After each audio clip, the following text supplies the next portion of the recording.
días, en marco al curso de Derecho Procesal Civil y Mercantil, vamos a trabajar la semana número 14, que corresponde a las alternativas comunes a todos los procesos. En ese sentido y respectivo orden de ideas, vamos a identificar nuestro objetivo en clase.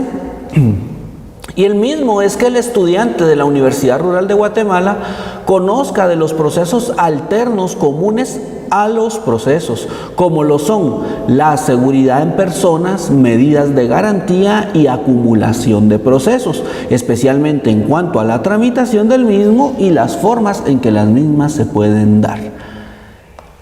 En ese orden de ideas vamos a hablar entonces de las providencias cautelares.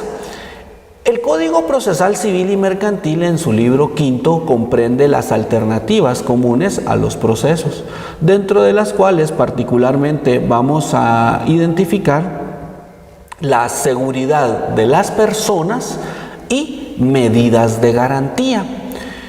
Estas características son importantes identificar y establecer toda vez de que son procesos que van a ser comunes y relativos en cada uno de los procesos cognitivos o incluso de ejecución, a excepción en todo caso del de la seguridad de personas por la naturaleza de las mismas.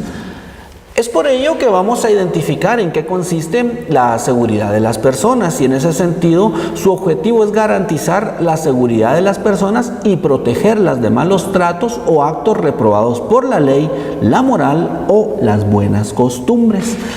Es importante establecer y determinar particularmente que la legislación en cuanto a la materia civil vamos a ver cómo ha sido ampliada específicamente en el ámbito de protección o de garantía o seguridad a las personas, especialmente a través de la ley para prevenir, erradicar y sancionar la violencia intrafamiliar, asimismo como la ley contra el femicidio y otras formas de violencia contra la mujer y la ley para protección integral a la niñez y a la adolescencia, denominada también PINA. De esta cuenta vamos a identificar este aspecto o esta garantía de seguridad. Sin embargo, lo que pretende en todo caso la seguridad de personas es garantizar y proteger a la persona, en todo caso que puede darse también entre menores o incapaces.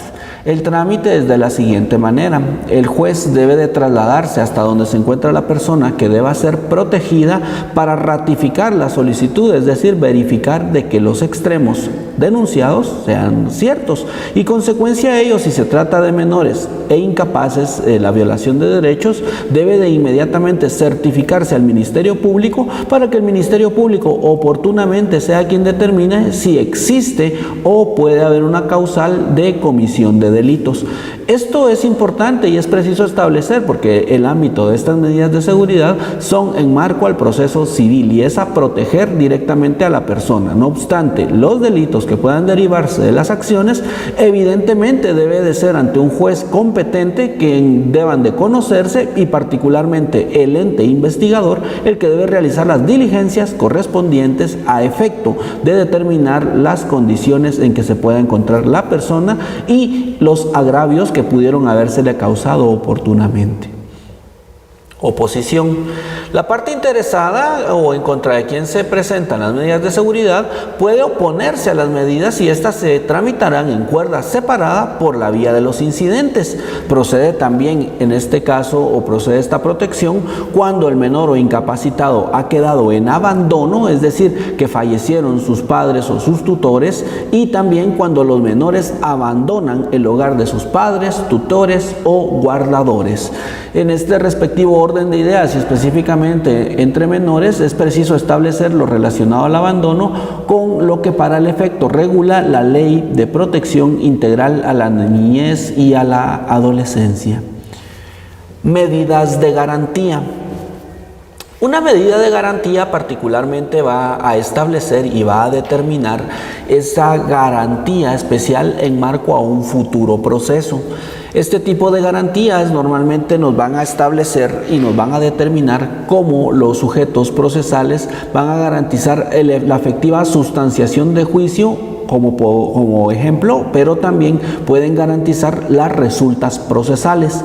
Para el efecto, el arraigo es una de ellas y es una institución que persigue que el demandado no se ausente del lugar en el que se deba seguir el proceso o bien evitar su ocultamiento. Esto quiere decir en cuanto al arraigo que efectivamente la persona que se encuentre o que tenga como consecuencia un arraigo no puede salir, y esto es para garantizar que la persona pretenda huir del país a efecto de no ser notificado o que no se le pueda hacer valer el derecho de conformidad con las pretensiones procesales. La anotación de demanda, esta se pretende o se realiza en los bienes a través de los cuales se pretende se realice una declaración sobre un derecho real.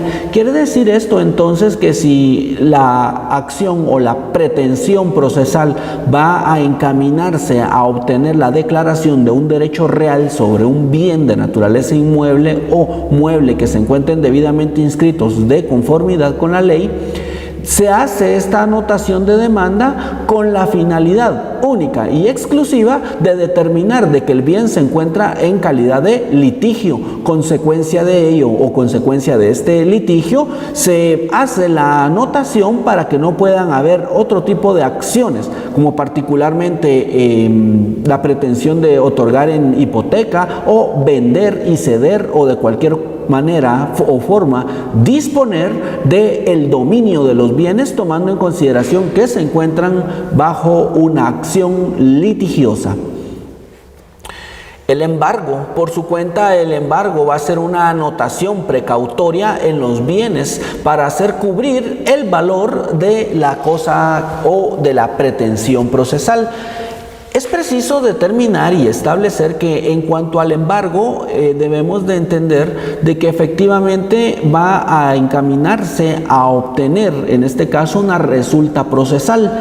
Del embargo debemos entender que también existe el embargo de carácter precautorio, el embargo que se hace a través de la intervención y los embargos de cuentas o de bienes. Acumulación de procesos o de acciones en cuanto al mismo proceso o procesos que tengan las mismas incidencias procesales.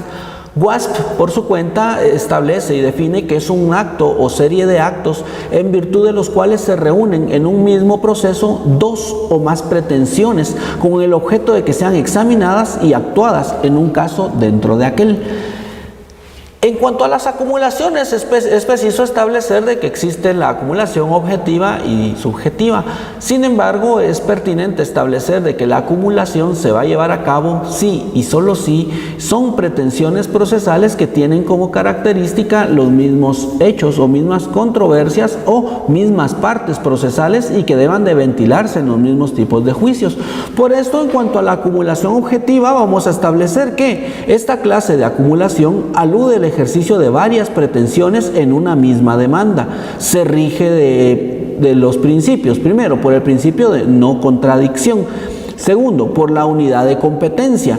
Y segundo, la unidad de trámites, que establece que las pretensiones deben ventilarse en diferentes procedimientos, no son acumulables, como sucedería si se intentara acumular una pretensión tramitada en la vía sumaria a aquel que le corresponde una pretensión en la vía ordinaria.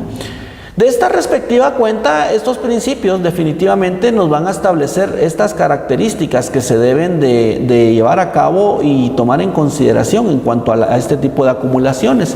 Porque en cuanto al principio de no contradicción, quiere establecer de que las partes no van a presentar oposición alguna. La unidad de competencia, que efectivamente sea el juez de la misma competencia de que debe de conocer el proceso, y en cuanto a la unidad de trámite, que efectivamente sea la misma vía procesal. Es decir, si la pretensión procesal va a acumularse en marco a un juicio sumario, debe de ser un juicio sumario el que se esté tramitando. Y así sucesivamente en todos y cada uno de los procesos. Acumulación subjetiva.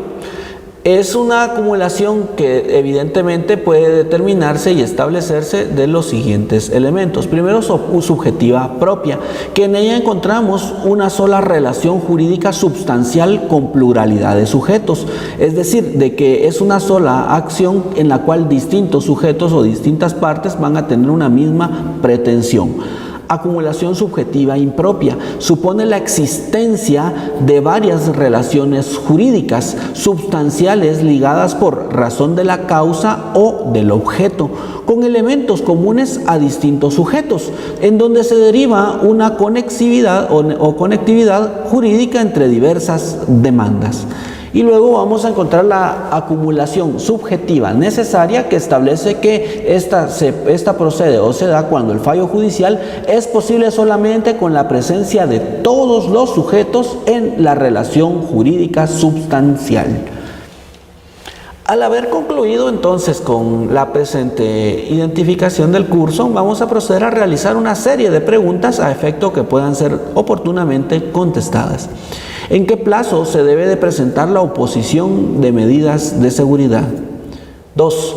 ¿Cuál es el efecto del quebrantamiento de arraigo? 3. ¿Qué efecto produce en el proceso la petición de la acumulación? Muchas gracias por su atención. Buen día.